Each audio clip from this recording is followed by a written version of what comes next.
O vídeo que você clicou já vai começar, mas antes, deixe seu like, compartilhe e se inscreva no canal TV Flórida, a sua TV brasileira nos Estados Unidos. Bom dia, muito bom dia. Está no ar o Jornal do Boris. O Jornal do Boris é um sobrevoo pelos principais acontecimentos do Brasil e do mundo a partir das primeiras páginas dos jornais. É evidente que o principal assunto são relacionados, os principais assuntos, ao tarifaço imposto pelo presidente norte-americano Donald Trump ao Brasil. Basicamente, esse noticiário, considerações, opiniões, projeções, ocupam, neste fim de semana e nesta segunda-feira, grande parte dos jornais impressos e dos sites.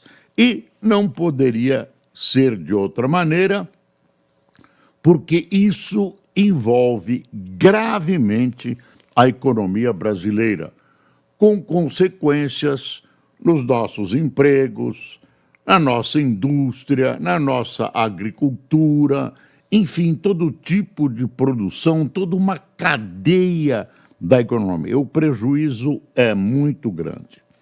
Ontem à noite, no Palácio da Alvorada, reuniu-se uma parte importante do governo convocada pelo presidente Lula. Resolveu-se, de alguma maneira, reunir empresários, grandes empresários, e o vice-presidente Alckmin, para que ele, Alckmin, conduza as negociações, arme o esquema interno, enfim, que ele seja o condutor da tentativa de solução ou de minimizar esse problema criado pelo aumento da tarifa do presidente Trump.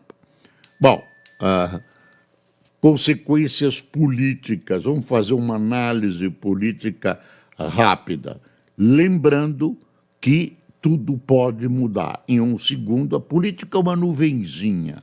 Em segundos, tudo muda. Como mudou? De repente, vinha o Lula lá numa situação gravíssima, caindo nas pesquisas, etc., etc., vem um fato inesperado do exterior e coloca ele numa posição de aparente vantagem no seu embate com a direita representada pelo ex-presidente Bolsonaro. A gente não pode, de alguma maneira, imaginar que esse ato infeliz do presidente Trump não tenha beneficiado o presidente Lula. Beneficiou e muito, colocou ele numa posição política de dianteira, mas também numa posição política de condutor de uma tentativa de resolver esse problema. Quer dizer, mais para frente, isso pode reverter contra ele também. Ele está numa posição delicada, mas firmemente com a imagem elevada pelos acontecimentos.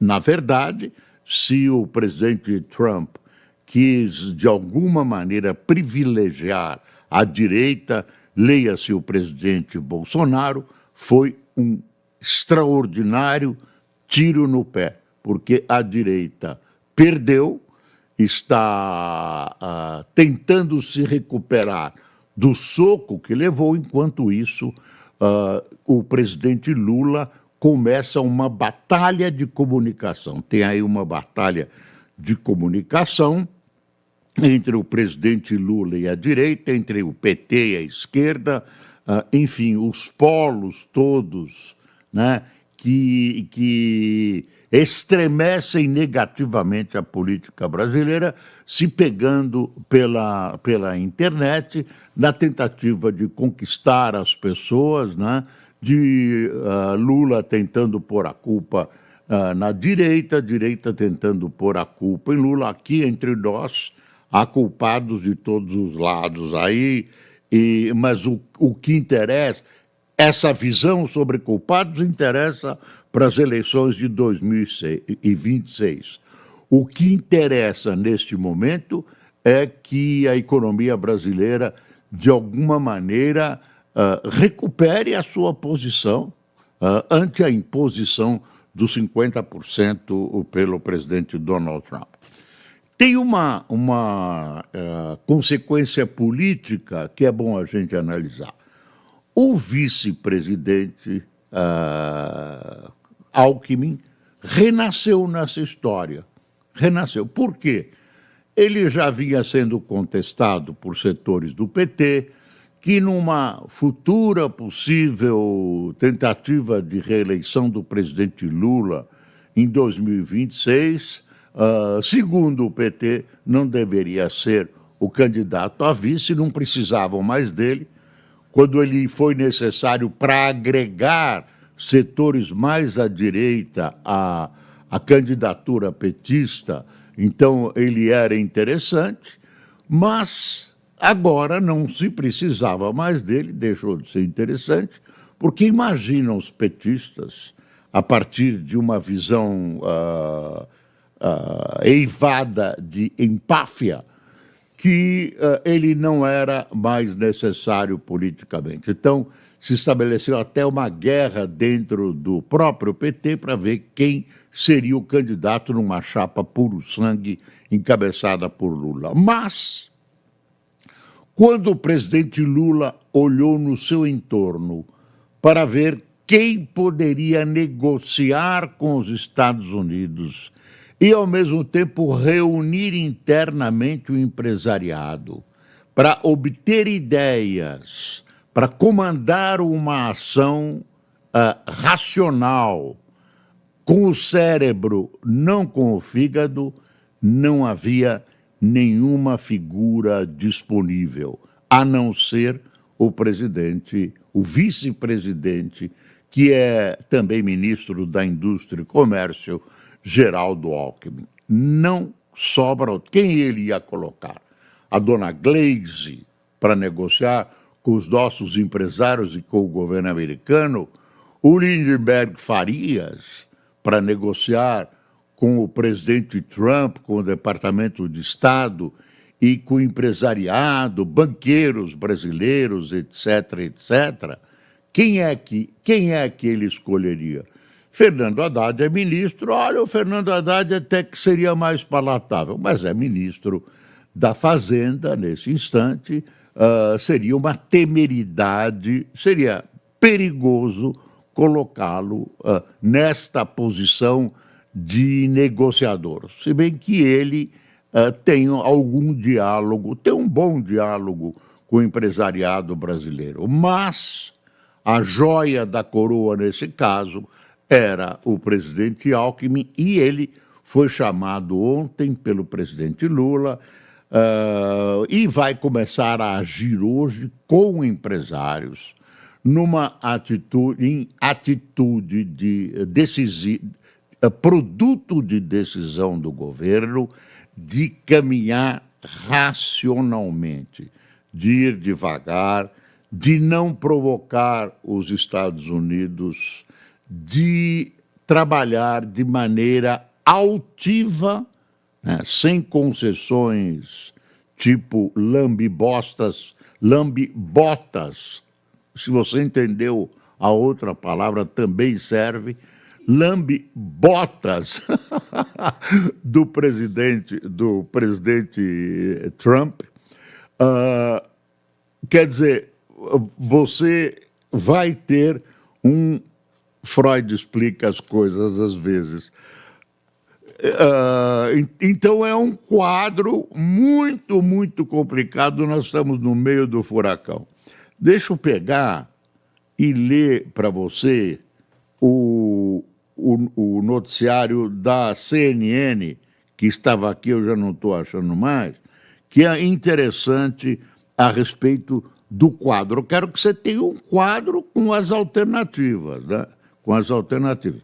E você viu que no fim de semana ele meteu mais tarifas sobre outros países. É uma questão. Ele está botando o mundo de perna para o ar. Uma outra coisa que eu quero achar divertida é o seguinte: divertida se não fosse trágica. O presidente Lula passou a falar enfaticamente em multilateralismo. Não, multilateralismo. O governo dele, os 3 governos, inclusive esse, e da Dilma, foram absolutamente multilateralistas. Contra.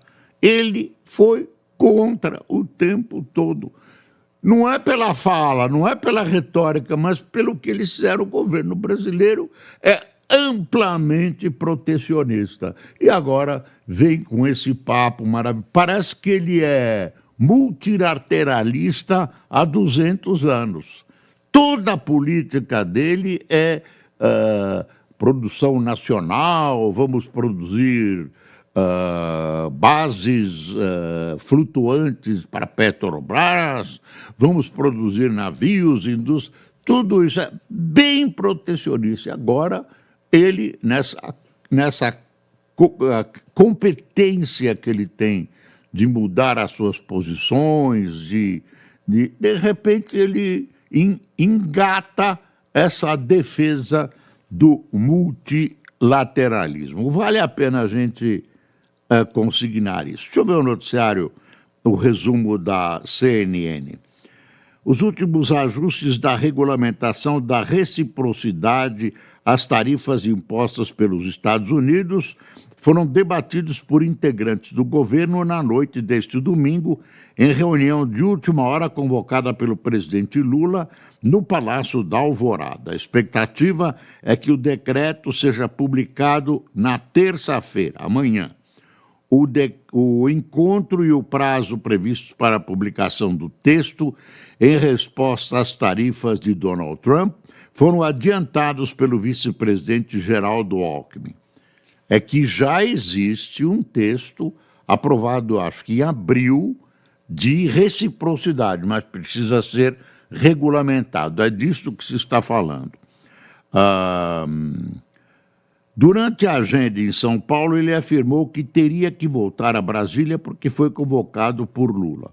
A avaliação no Planalto é que alguns adendos, além da aplicação direta de novas alíquotas, podem ser incluídos no decreto.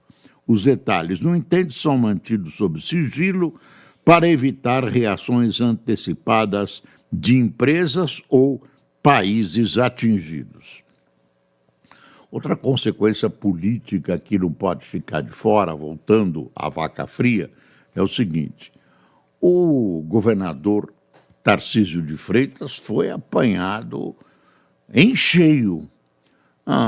As perspectivas de uma possível candidatura dele à presidência da República foram por água abaixo neste momento. Neste momento, porque se fere uma batalha de imagem, etc., porque ele, quer dizer, além das suas vinculações, mais ou menos, com Bolsonaro, e ele é um apoiador do presidente Trump, apareceu com aquele bonezinho e tudo. Então, o quadro dele, antepondo-se uma possível candidatura do presidente Lula, fica bem desfalcado de razões e de uma base mais sólida de opinião. Perdeu também por enquanto. Tudo, Lula venceu por enquanto. Agora o Bolsonaro vem com uma história de que se você conseguir aprovar a anistia, as coisas serão solucionadas. Não é bem assim, né? O Brasil não pode se submeter a buscar aprovar coisas ou fazer coisas em função de uma ameaça dessa. Somos um país, né, com caráter, que não pode ser violentado dessa maneira. O presidente americano exige, então temos que procurar uma solução com ele, negociada, através do Itamaraty, através do Geraldo Alckmin, do empresariado, etc., etc., conversando também com o empresariado americano, que teve amplos setores prejudicados por essa decisão do Trump, né, para levar tudo para uma conclusão positiva, para minimizar os efeitos de tudo isso, etc., etc. Se você chegou até aqui, é um bom sinal. Para assistir os vídeos completos, acesse nosso site ou baixe nosso aplicativo totalmente grátis.